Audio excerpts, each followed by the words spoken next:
The first thing I saw when I opened my eyes was a system notification floating in midair. It identified the man in front of me with stark, simple text.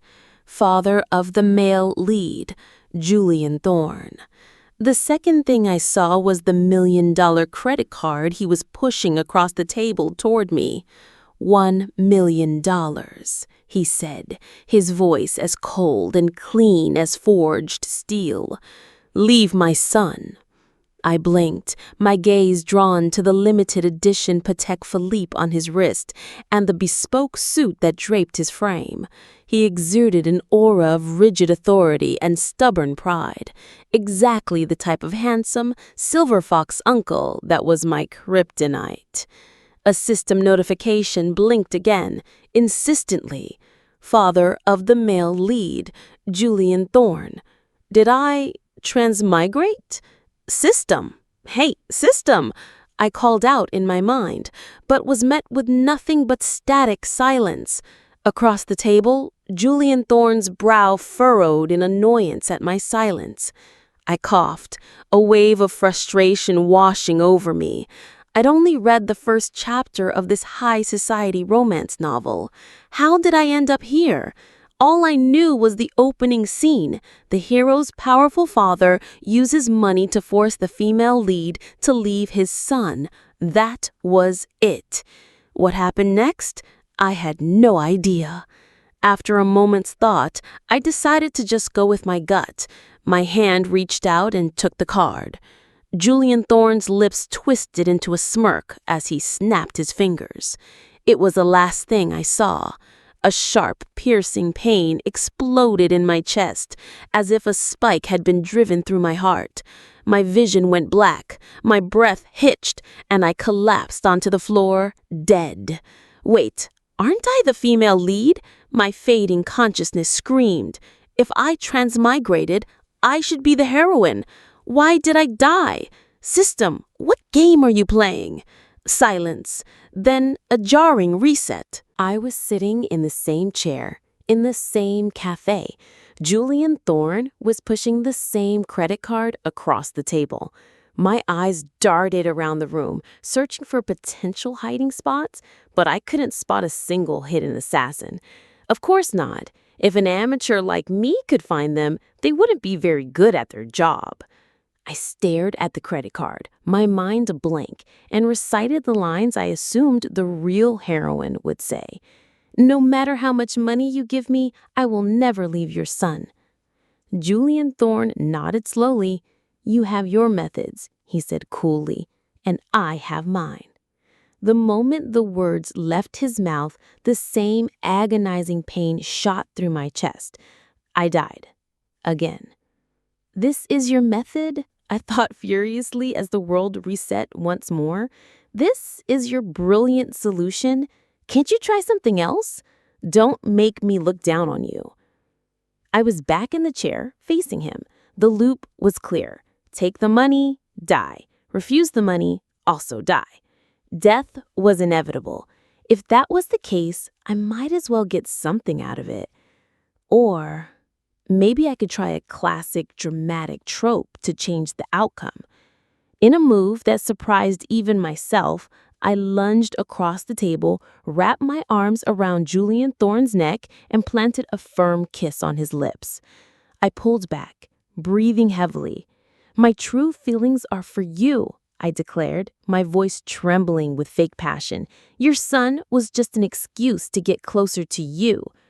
For a second, his handsome face was a mask of pure shock. Then it darkened into a thunderous rage.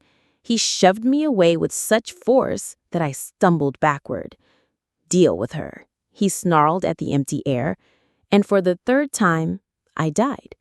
At least this time I died knowing I'd thoroughly disgusted him. A worthy death. This time, when the world snapped back into focus, I ignored Julian Thorne's choices.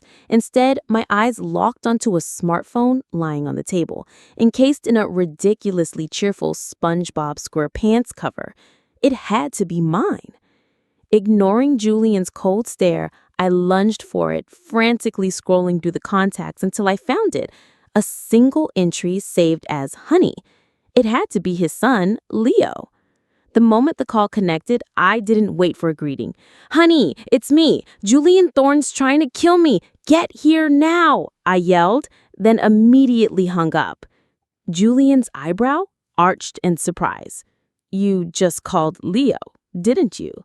His voice was dangerously soft. "And how did you know I intended to eliminate you?" "I want your son to see your true, disgusting face," I retorted, a burst of defiance surging through me. Suddenly, a frantic voice called from outside the cafe. "Evie, darling, I'm here to save you." Evie? My name was Evelyn, and that voice? It was a woman's. The cafe door burst open, and a beautiful young woman, decked out in designer clothes and teetering on sky-high heels, sprinted towards me. A system notification popped into view. Best friend of the female lead, Chloe. So Honey wasn't the son, it was my best friend. She must have been hiding nearby, waiting for my signal. But wait, if she's the best friend of the female lead, and I'm her, then who is the actual male lead? I frantically scrolled through the phone's contacts again, my mind racing. Julian let out a cold, contemptuous scoff. "Idiots. The two of you can go together." And once again, my world went black. This was hopeless. How was I supposed to escape this unbreakable loop? The next reset began. As Julian Thorne slid the credit card across the table, I did the only thing I hadn't tried yet. I surrendered completely. I stumbled out of my chair and fell to my knees before him. I let the tears flow, my body trembling with a mix of genuine despair and calculated theatrics. "Uncle, you are my heaven, my God, my everything. I'll do whatever you say, anything you want. Just please, I'm begging you, show mercy and let me live." Julian Thorne looked down at me, his handsome face a mask of pure disgust. He nudged me away with the toe of his expensive shoe. "Deal with her," he said, his voice flat with boredom. Even before the familiar pain could register, I felt my spirit break. I was going to die of sheer frustration. Why was I trapped in this loop? What was the answer? The world reset. The cafe, the table, the man, the money, it was all the same. But I was different. I was done playing, done begging, done fighting, done scheming. I was empty. With a slow, deliberate gesture that felt utterly alien to me, I raised a hand, cutting Julian Thorne off before he could even speak. "My relationship with your son is because I value him, not because I want anything from him." I met his cold gaze without flinching. "You wouldn't believe the real truth if I explained it to you, but I am already showing you a great deal of respect. Please don't push things too far." Finished, I leaned back against the plush sofa, my body relaxing completely. I had given up. I would no longer participate in this conversation. A faint whiz cut through the air, the sound of something small and sharp flying towards my face. Without thinking, without even looking, my hand shot up. I caught the object between my thumb and forefinger, pinching it inside the paper napkin I was still holding. I looked down. It was a fine, slender needle, its tip glinting menacingly. I casually tossed the napkin-wrapped needle on the table in front of a stunned Julian Thorne. I snorted. "Cheap tricks." For the first time since I'd arrived in this world, Julian's composure shattered. His eyes widened, his jaw tightening as he stared from the needle to my face.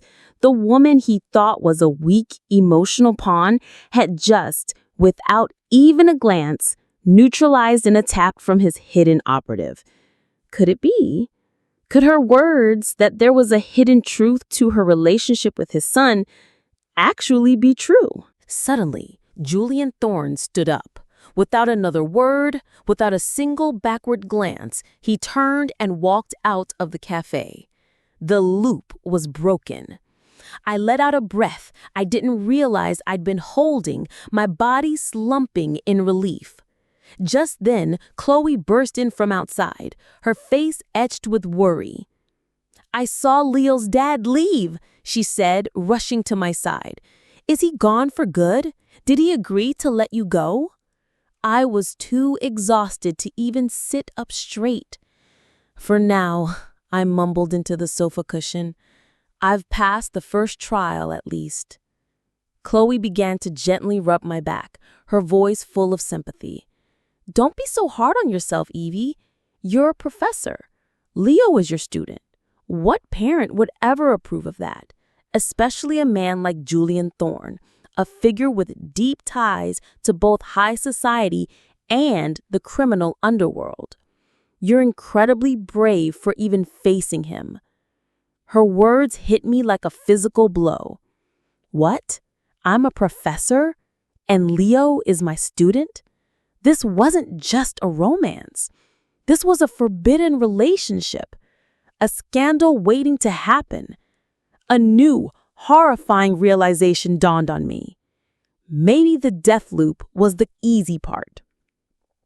My mind reeled from the revelation. I'm a professor in a forbidden relationship with my student? I am that kind of degenerate? A wave of horror washed over me. Julian Thorne should have just killed me and gotten it over with. My actions have truly disgraced the noble profession of teaching. As if on cue, my phone rang, displaying an unknown number. I answered cautiously. "Evie," a cheerful voice on the other end said, "I heard from my father that you confirmed our relationship." It was Leo. "You delinquent brat," I hissed under my breath. "First of all," I said into the phone, my voice cold, "that's Professor Reed to you. And how did you get this number?" "Oh, you blocked my old number, so I had to get a new one to call you," he said, completely unfazed. I pulled the phone away from my ear and checked the block list. There was only one entry, anti-fan. So that's how it was. This wasn't a secret mutual affair. It was a one-sided pursuit by a relentless pest. It all made sense now. No wonder Julian Thorne wanted me dead. Whether I took his money or not, from his perspective, I was a corrupt professor preying on his son. I should have denied everything from the beginning. How can I navigate a story when I don't even know the plot? Overwhelmed with frustration, I agreed to meet Leo, determined to end this once and for all. When he arrived at the cafe, I noted that while he lacked his father's imposing aura, he was still a handsome and elegant young man who looked more mature than I'd expected. "Professor Reed, I'm an adult now, a senior in college. Why won't you give us a chance? Is it just because of our status?" "How old are you, Leo?" I asked, my tone severe. "I'm 18. So what?" he replied with a hint of defiance. "I'll be able to get married in a few years. Are you planning to say yes to my proposal immediately then?" I nearly choked on my water. 18 and already a college senior? He must be a genius. "And do you know how old I am?" I asked.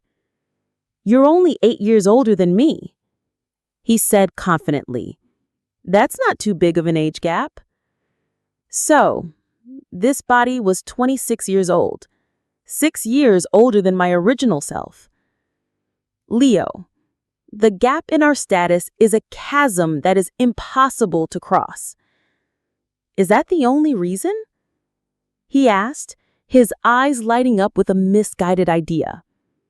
"If that's the problem, I'll drop out of school right now. Then I won't be your student anymore. I'll get a job. Would I be worthy of you then?" I imagined telling Julian Thorne his son had dropped out of his Ivy League school because of me. My life wouldn't just be over, it would be erased. "Leo, stop," I said, my voice firm. "The problem isn't our status.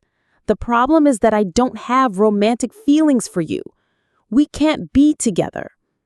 Please don't waste your time on me anymore. Do you understand?" He stared at me, his youthful confidence hardening into sheer determination. "Professor, as long as you are not married, I will never give up." And with that, he turned and strode out of the cafe. This stubborn, infuriating child! In a fit of absolute desperation, I pulled out my phone and called Chloe. "Hey, Chloe," I said the moment she picked up. "Random question. Have you ever considered marrying me to help me get out of a terrible situation?" Chloe was silent on the other end of the line for a long moment before she finally answered. "You know," she said thoughtfully, "in this world, that's probably not impossible." The casual absurdity of her reply left me speechless. This world, created by its bizarre author, was truly something else. After hanging up, I felt adrift. Leo was gone, but where was I supposed to go? With a sigh, I left the cafe and began to trail him from a safe distance, walking aimlessly through the city streets. He led me through the grand wrought-iron gates of a university campus and disappeared into a student dormitory. Of course, this must be the university where I work. Realizing it was Sunday and I likely had to teach the next day, I decided to find my office. Following the campus directory, I made my way to the science building. Inside the faculty suite, I was faced with a sea of identical desks. Which one was mine? Then I saw it. On the back of one computer monitor was a large, goofy sticker of SpongeBob SquarePants. That had to be it. I sat down and powered on the machine, only to be met with a password screen. My heart sank. How was I supposed to know? Just then, a string of characters materialized in the air before me, shimmering slightly. The system. It wasn't dead, just selective. It seemed to operate on preset triggers, offering help only when absolutely necessary, but ignoring my direct pleas entirely. I typed in the password and the computer unlocked. I quickly scanned my teaching schedule and lesson plans. A wave of immense relief washed over me. In my original world, I was a molecular biologist. Here, my character was a professor of molecular biology. It was an incredible stroke of luck. At least I wouldn't be exposed as a fraud the moment I stepped into a lecture hall. The next day, my first class went by in a blur. It took every ounce of my self-control to avoid looking at Leo Thorne, who sat in the third row, his gaze a mixture of pure adoration and lovesick yearning. I discovered a new talent for multitasking. I could deliver a complex lecture on protein synthesis while simultaneously having an internal monologue screaming, "Don't look at him, don't look at him, don't look at him." As soon as the class ended, a student approached my desk. "Professor Reed, the dean of the department would like to see you." Reed. So that was my surname. It felt right. Evelyn Evie Reed. It had a nice ring to it. "Thank you," I said to the student. "Do you know where his office is?" "It's the corner office at the end of the hall, ma'am." Of course. I followed the directions, my stomach twisting into knots. There was only one reason the dean would want to see me, and it had nothing to do with my brilliant lecture on transcription factors. As I approached the dean's office, I passed a polished brass plaque on the wall listing faculty achievements. My name was there, Dr. Evelyn Reed, Project Lead, Project Chimera. It should have made me feel proud, but it only added to the weight on my shoulders. I knocked on the heavy oak door. The nameplate on it simply read, Dr. Alistair Finch, Dean of Sciences, but for a split second, I saw a ghostly system notification flicker beside it. Dean of the Female Lead. Was the system trying to tell me something? The dean was a stern-looking man in his late 50s, with sharp eyes that seemed to miss nothing. He gestured for me to sit. Dr. Reed, he began, foregoing any pleasantries, I've received some feedback from the student body regarding a special connection you have with one of your students, a Mr. Leo Thorne. Special connection? He made that sound so sordid. Sir, with all due respect, that is not the case, I said firmly. Mr. Thorne has been pursuing me, but I have never once accepted his advances. I made sure to emphasize those words. The dean stapled his fingers. Your personal life is your own, Evelyn. However, he continued, his tone serious, you are one of our brightest talents. You graduated top of your class, stayed on to teach, and are now heading a critical, top-secret research project. When a person is in such a high-profile position, they must be vigilant about their conduct. I'm not saying you've done anything wrong, but if this rumor gets out of hand, it will have a severe impact on your future here. It needs to be resolved quickly. As summoned by the conversation, a slender, pretty young woman walked past the open office door. Laughing at something Leo Thorne, who was beside her, had said. She was one of my students. As she caught my eye, her smile faltered, replaced by a flash of jealousy, before she quickly masked it. Professor Reed, she said politely. Then she turned to Leo, her voice suddenly sweet as honey. Come on, Leo, let's go. If we're late, the good food in the cafeteria will be gone. Her voice. It was the same voice from the anonymous, slanderous social media post that had been circulating. Excuse me, I said, my own voice sharp and cold. Stop right there. The girl froze, turning to me with a wide-eyed, innocent look. The post about me and Mr. Thorne last night, I said, standing up and walking to the doorway. The one accusing me of improper conduct. That was you, wasn't it? She paled, shaking her head frantically. No, it wasn't me. I would never. Your voice is identical, I pressed on, my patience gone. And it's obvious you have feelings for him. You're trying to ruin my reputation so you can have him to yourself, aren't you? The girl's eyes filled with tears. You can't just accuse people without proof. You're using your position as a professor to bully me. Leo, completely oblivious to the real drama, stepped forward. Professor, you got it all wrong, he said earnestly. Being with a popular guy like me could never be bad for your reputation. Was this the main problem here? I finally snapped. Leo, do you have any idea what's happening? I exclaimed, my voice rising. Have you seen the comments? The hashtag?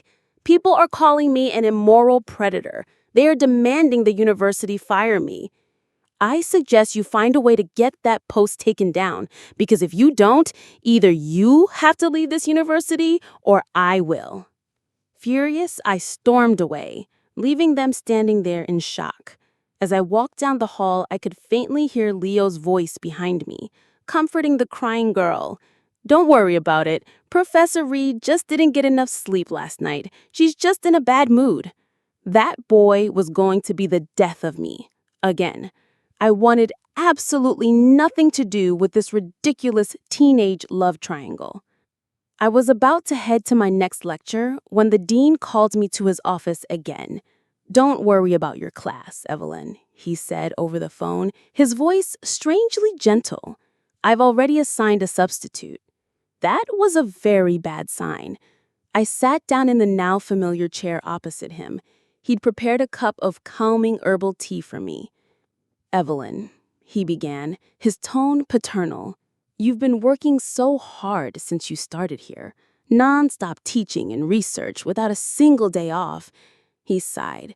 You're not yet 30, but you're carrying the weight of a tenured professor. I think, he said, finally getting to the point, that perhaps you should take a temporary leave of absence, a vacation, let your health recover, and wait for this online matter to settle down. It was a suspension, gift wrapped as a wellness retreat. Seeing no other choice, I quietly drank my tea and accepted his offer. Maybe a few days at home were what I needed to fight back. I was wrong. For 2 days, I waged a futile war against the internet. I created dozens of anonymous accounts, posting clarifications in one forum, arguing with trolls in another.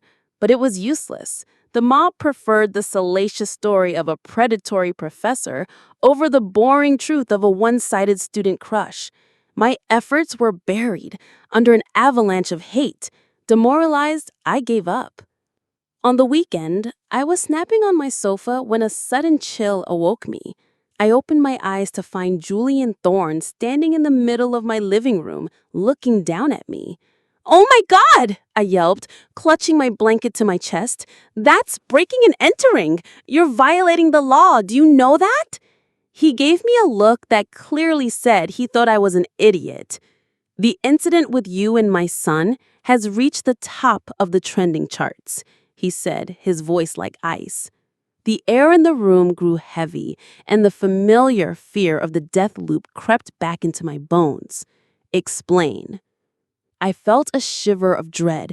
I tried to sit up to plead my case, but my body felt leaden, and I flopped back down. "Are you so comfortable," he said, his voice dripping with disapproval, "that you intend to speak with me while lying down?" "I'm sorry," I blurted, a desperate, insane excuse formal on my lips. "I can't get up. I sleep naked." His stern expression flickered. "You sleep completely unclothed?" "Yes," I said, doubling down on the absurdity. "Don't you? Only at night, of course." His gaze was so intense it felt like it could burn a hole through my blanket. I immediately clammed up and rushed to explain. "Your son has a one-sided crush on me. I only see him as my student. I swear, I have no other thoughts about him." Seeing his expression soften slightly, I pressed on, reframing the narrative. I was planning to make him my first graduate research assistant. I value his talent. I didn't reject him harshly because I didn't want to hurt his feelings and risk losing him for the project. I let that sink in before delivering the final, crucial point. "My research is a top secret, high priority project. If he joins my team, his future career will be set. But now, because of this online scandal, I've been suspended. I can't mentor him anymore.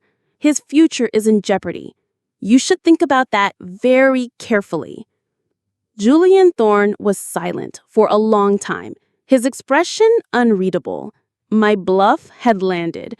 The appeal to his son's future had hit its mark.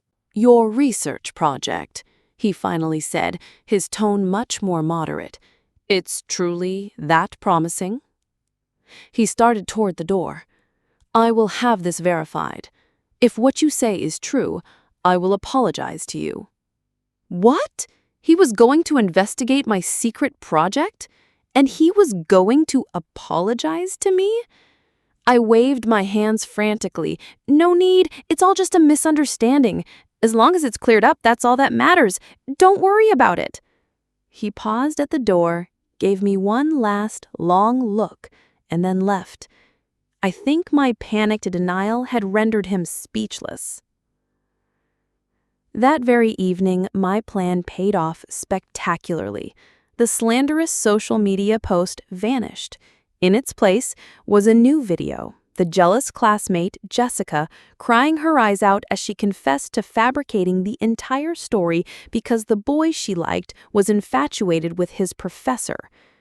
Almost immediately, the dean called. I was fully reinstated. "I love my job. I am passionate about scientific research. I am dedicated to my work," I cheered, flopping onto my bed in sheer elation.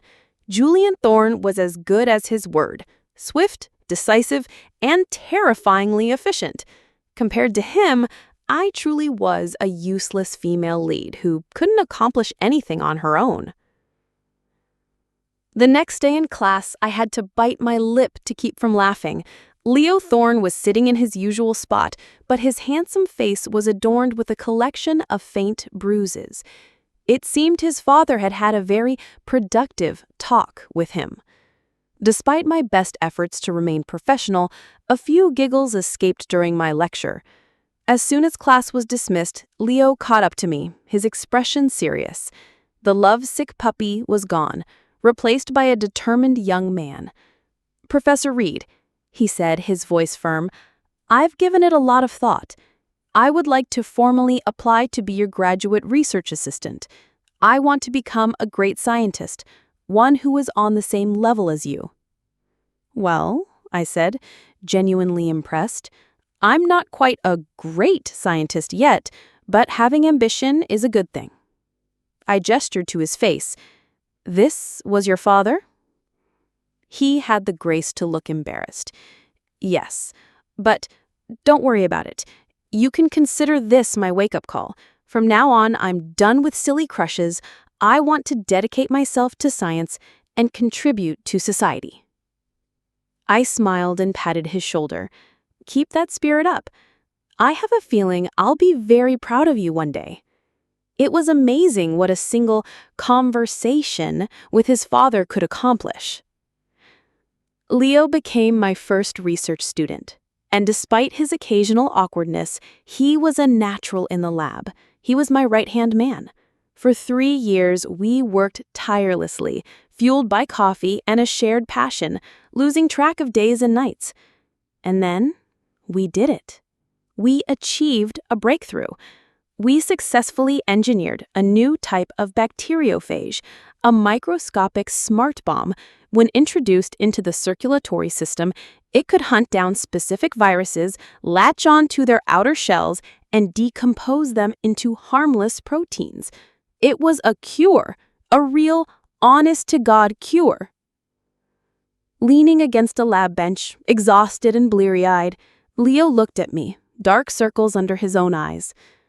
"So, Professor," he asked, a hopeful grin spreading across his face, "is Nobel Prize time yet?" I mirrored his tired smile, my own mind already drifting to visions of a ceremony in Stockholm. "Let's try to be humble, Leo," I said, though my heart was soaring. We were about to shake the foundations of modern medicine. Just as predicted, our research announcement shook the world. Every major news outlet scrambled to report on our breakthrough. As Leo and I, giddy with success, were leaving the lab to prepare for the award season we were sure would follow, I felt a sudden, sharp prick in my neck. Oh, no. That horribly familiar feeling of an injection. My vision instantly tunneled to black, and my consciousness evaporated. My last furious thought, "Julian Thorne, you have some nerve. I help your son achieve scientific greatness, and you still tranquilize me? Just you wait. I'm going to make a little voodoo doll with your name on it." When I slowly came to, I was in a place I didn't recognize, and Julian Thorne was nowhere to be seen. Leo and I were tied to separate chairs. A man with cold, empty eyes stepped forward.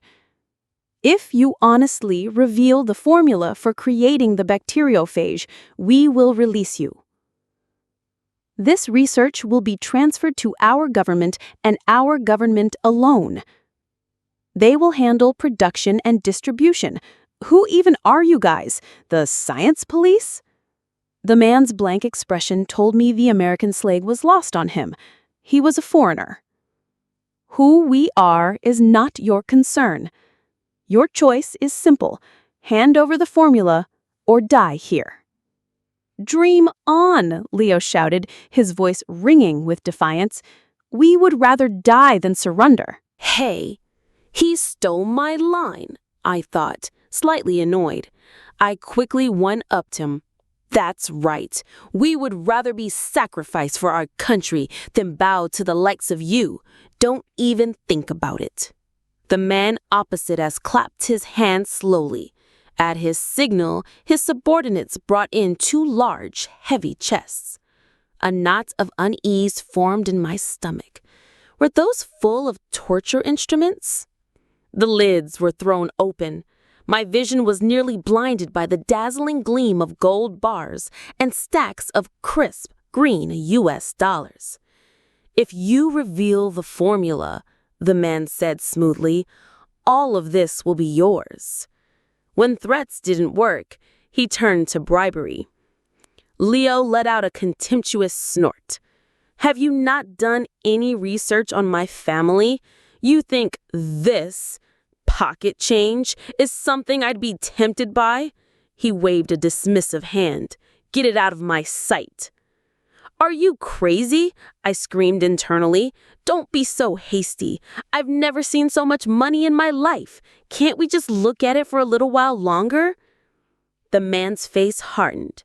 An underling handed him a long, thin whip, and he started walking towards me. So this was it. This time the pain was going to be real. I clenched my jaw, bracing myself. There's no honor in striking a woman, Leo yelled. If you have any guts, you'll come for me first. To my horror, the man actually stopped, turned, and walked over to Leo. Recalling how Leo had been thoroughly cowed by a few bruises from his father, my heart clenched in fear. I didn't think he could take this. I was wrong. The Leo standing before this man was not the same boy from 3 years ago. The whip cracked through the air more than a dozen times. Blood splattered. But Leo Thorne didn't make a single sound. He just stared back at his tormentor, his eyes burning with unbroken defiance. My own legs felt weak. I said, "Stop!" I begged, my voice cracking. "Please, just stop!" The man finally lowered the whip. He turned back to me, his cold eyes boring into mine. "Have you thought it through now? Have you thought it through?" He repeated, his voice impatient. I stalled for time, feigning naivete. I'm still not sure what you hope to gain. Once our discovery is publicly distributed, can't your own scientists just reverse engineer it? He scoffed. We're not amateurs. Our experts have confirmed that without the core technique, reverse engineering the phage from a finished sample would take years. We are not that patient. He raised the whip again, trying a different angle. This discovery could benefit all of humanity. Science should have no borders. Why must you hoard it and subject yourselves to this pain? You're right, I said, my voice ringing with sudden conviction. Science has no borders, but scientists do. The man froze, surprised by my tone. This achievement was created by scientists of our country, and it belongs to our country first.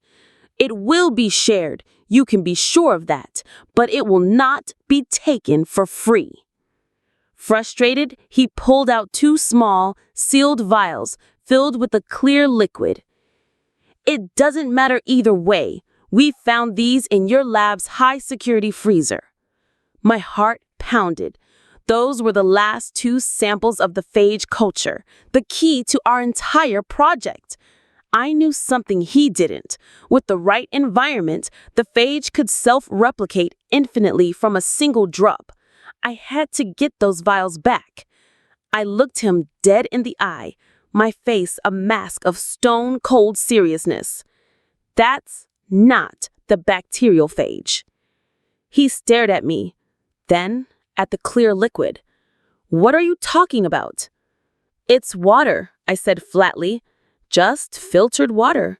The real culture isn't stable yet. Then why, he asked, his voice full of suspicion, keep 2 vials of water in a freezer protected by multiple layers of biometric security? For show, and to have a cold drink when I'm thirsty. It was a convenient freezer. Why not use it? If you don't believe me, I said, looking him in the eye, give it here. I'll drink it right now to prove it to you. A normal person would have seen through the ridiculous bluff. This man was not a normal person. He hesitated for a moment. Then, to my utter horror, he uncapped a vial and brought it to my lips. My mind was a chaotic mess, but my face remained a mask of pure contempt.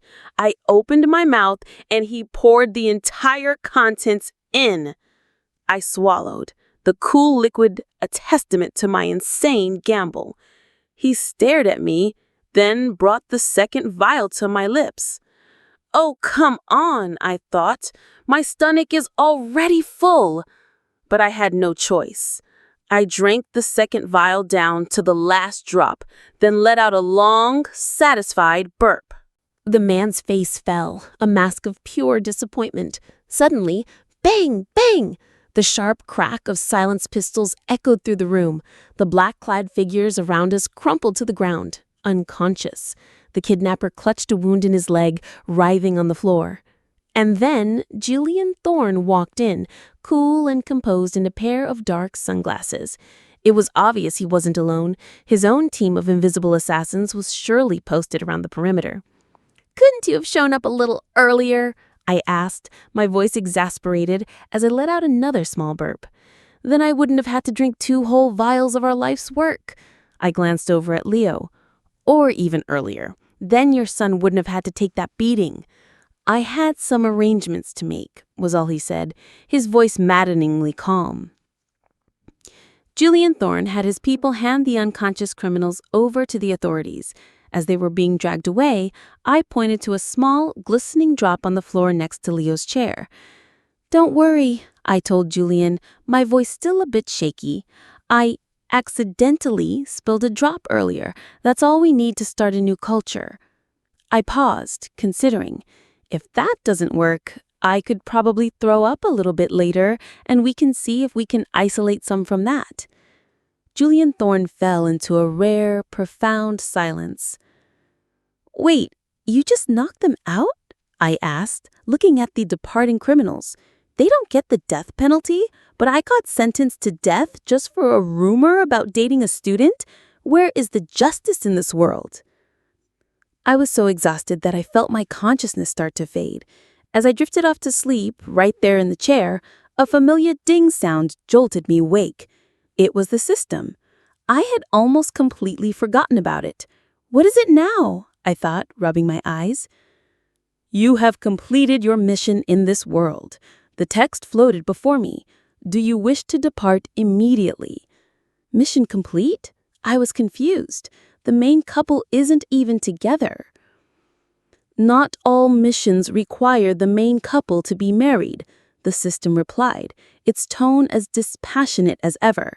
The primary mission for the male and female leads in this world was to successfully complete the scientific project together and protect the research from being stolen by malicious parties. So that was it. My entire purpose here. As a reward for completing your mission, you may choose to remain in this world. All of your achievements, rewards, and future income will be yours to keep. It was framing it as a gift, but these were things I had earned with my own sweat and blood.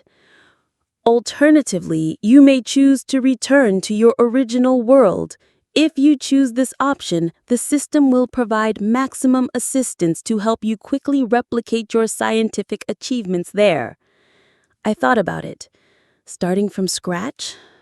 But then I thought about my own world, about all the people suffering from the diseases my research could cure.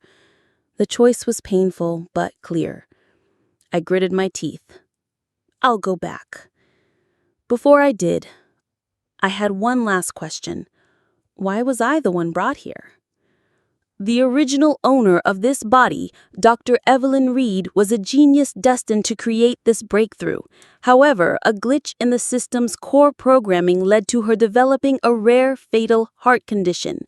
She was scheduled to die suddenly on the very night you arrived, which would have severely impacted this world's developmental trajectory. Therefore, you, a top-tier expert in the same field from a parallel world, were brought in to complete her work. A glitch? I asked. If it was your mistake, why didn't you just cure her or bring her back to life? Why drag me into this? The system was silent for a long moment. Then one final message appeared. Did you not notice? She looks exactly like you. The only difference is that she is a few years younger." My mind went blank. All this time, I thought I had taken over the body of a stranger, but the truth was, she was me, and I was her, two versions of the same person living in parallel worlds. This was determined to be the most subtle and complete method of correction. I had no more words. Before I left, I knew I had to say goodbye. I met with Chloe, telling her that I might be going away for a long, secret project, and that she shouldn't look for me. She burst into tears, hugging me tightly. "Is it because of the Nobel Prize? Are you being recruited by the government?" she sobbed. "I'm so proud of you, but I'll miss you so much." I just hugged her back, unable to tell her the truth. That evening, to my surprise, Julian Thorne invited me to his private villa for dinner. As his car drove in long, winding circles before reaching the estate, I realized he was deliberately obscuring the route. The mansion was crawling with hundreds of security guards, stationed so discreetly you barely noticed them. The dinner was magnificent, a feast of flavors I'd never experienced. As we ate, Leo, ever the hopeful one, looked at his father. "So now that the research is done, can I start pursuing Professor Reed again?" Knowing I was about to leave this world forever, a wave of boldness washed over me. "Honestly, Leo," I said, taking a sip of ridiculously expensive wine, "you're not my type. I see you as a little brother." I then turned my gaze to his father. "The kind of man I admire is someone like your father, Mr. Thorne." I sighed dramatically. "So brilliant, so powerful. A man like that is someone I wouldn't even dare to dream of."